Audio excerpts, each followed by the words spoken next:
Hero stood shoulder to shoulder with Meek Mill. I'm at a point in my life like we all grew up in the streets and we try to be better, but they labeled us felons, sent us back to jail. I had to fight against that the whole time to gain my respect and be who I am today, and I'm proud of that. Why are you doing bunny hops, Meek? Because you got your ass beat in tennis. You got your ass beat. Keep going. Count out loud. That's the wrong time, nigga. Count out loud. 30, Huh? 4, 6, 7, 8, 9, 40, 41, 42. Keep going. Keep going. Nicki Minaj just put Meek Mill on high alert again, and now she's revealing what he did at Epstein Island. She really is out here taking revenge on everyone from Beyonce to Jay-Z and now an ex who allegedly put hands on her. And if you thought what he did with Diddy was bad, it's only about to get worse from this point. And with what the internet saw, with Meek Mill aggressively bunny hopping for Michael Rubin and his billionaire friends, Nicki is out here claiming that it is all a part of a humiliation ritual that these white billionaires put black rappers through. When I see the narrative of a really good friend of mine like Meek, and people trying to, again, if he was gay, which there's not one gay bone in his body, who cares? Number one, let's say if people want to be gay, it is 2024. Who the cares? Okay. Number two, there's not a gay bone in his body. So why do people want to lie about that? Why do people want to change the narrative of a bet he made with me to try to hurt him? Right now, Nicki Minaj is in a very weird situation after she publicly declared that she backed Donald Trump. And she has not been to any award show in a minute, yet everyone in the industry is still dragging her. Dion Cole also found a way to make it his business to call her out at the NAACP Awards. Lord, we want you to bless our sister Nicki Minaj, Lord, yes. She's been going through a lot lately, Lord. It hasn't been herself, Lord. I believe whatever's in her ass is affecting her brain, Lord. Take it out of her ass, Lord. We bind that spirit in her ass, Lord.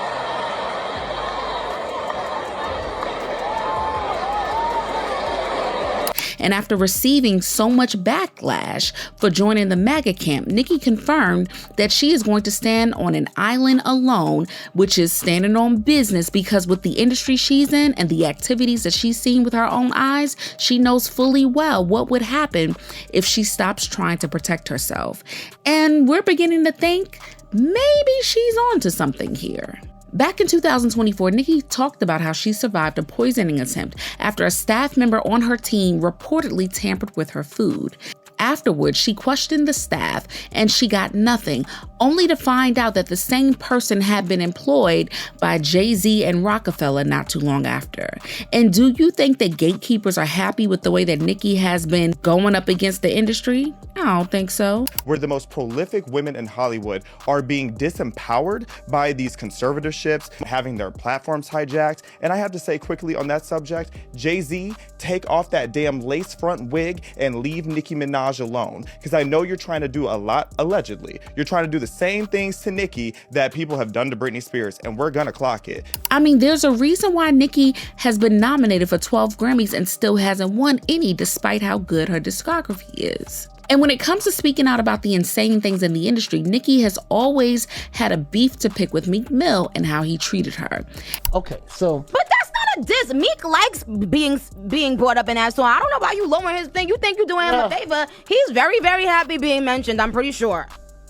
Now, just for a bit of context, Nicki and Meek dated for almost 2 years, from 2015 to 2017, and it was obvious that she did fall hard for him when they were together. For a moment there, it looked like they were going to be hip-hop's power couple, especially with Meek's growing popularity. But child, as soon as they broke up, you couldn't have met two people who hated each other more. According to Nicki, the more Meek interacted with Diddy and other elites, the more he became aggressive towards women, but he was always humble when it came to confronting men. She also tweeted, "You rough your own sister and taped it. Spit on her and taped it. Kicked me in front of your mother and sent her to the hospital. Sucking Drake's D made you feel tough again." Nicki doubled down on it when she went live with Soulja Boy not too long after the tweet and talked about how she knew a lot of DL men who made life difficult for women they ended up with. Do you think it's a lot of undercover brothers in the industry? Oh no, Queen. We don't know nothing about undercovers. I don't know. We don't know about that.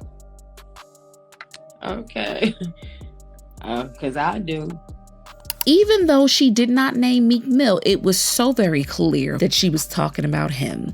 And when the internet wants to find something on you, baby, it don't take long before something comes up. When Diddy got locked up, Meek Mill came out saying that he'll pay somebody $100 grand to investigate that he has nothing to do with anything with Diddy. Man, look, you can't take back what your butthole received. Y'all tell me why the minute the internet started digging, pictures of Meek Mill and Diddy looking like a happy couple started to pop up. In fact, people started to look at the way that Meek and Diddy spoke to each other, and it got to the point that even Stevie Wonder could see that it was more than just a friendship here between these two men.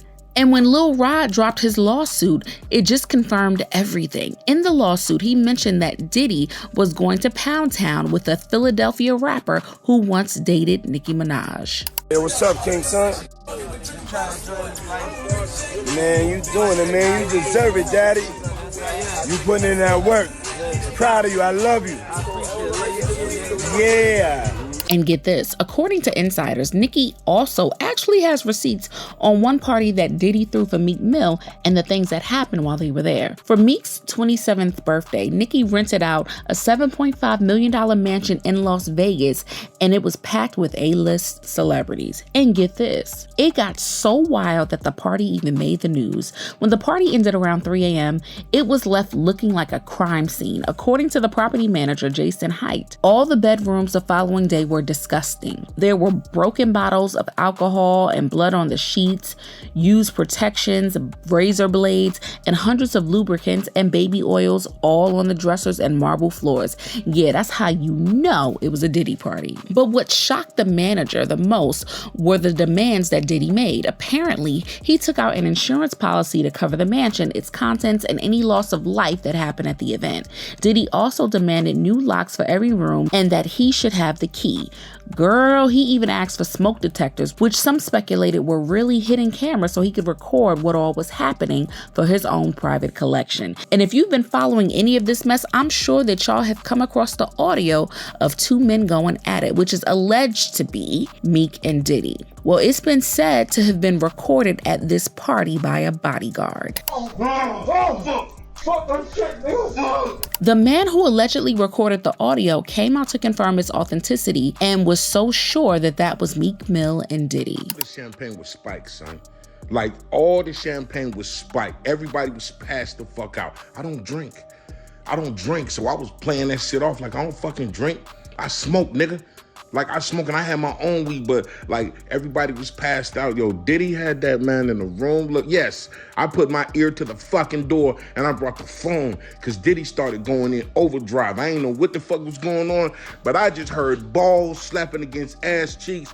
I heard niggas struggling to take dick. I heard niggas being like, yeah, daddy. Like when he started all that daddy this and daddy that, and then I heard some hollering and struggling like, yeah, I kept the phone there and I recorded all that shit because I was like, this nigga Diddy rich. But it gets even more confusing. Allegedly, it was Nicki Minaj and not the bodyguard who recorded it. But for her own safety, she paid the bodyguard to leak it. At first, Meek Mill tried to play it off as lies, and calling him DL and Diddy's boy toy was just an attempt to ruin everything he had worked hard for as a rapper. He even went as far as offering $100,000 to anyone who could trace the source of the gay rumors, but he knew it was Nicki who had been doing so he never followed up. Meek also said, I will never let fake rumors about my name or manhood linger and be silent. My son had to see all that ish and deal with it going to school. It's a silent war against black men and y'all rocking with him. But once the video of him being humiliated by Michael Rubin and his billionaire friends came out, Meek did not have a leg to stand on. And if you thought that things couldn't get any worse, Nicki is now speaking out about it too, and seemingly confirmed that Meek had been more than just a boy toy to Diddy. Diddy reportedly got Meek accustomed to being taken care of both financially and intimately by a man, and basically primed him to also be used by other men, and was one of the people who were passed around on Epstein Island. I mean, there's a reason that while he was with Diddy, he was not releasing any good music because he didn't need to. He was being backed up as a sugar baby. And do y'all remember that video of Meek in a cage that went viral? Well, allegedly it was from one of those parties for rich men. And in this case, Meek Mill is not a victim or someone who just got swept in it. He actively knew what he was getting himself into and did not want to give up the lifestyle that he was already accustomed to. So once his music wasn't selling like the earlier years, Meek was down to do whatever and whomever he needed to in order to keep his money and his connections intact. And even though Nicki didn't like Meek Mill as far as she could throw him, it's hard to say that her words didn't have even just a little bit of truth to them.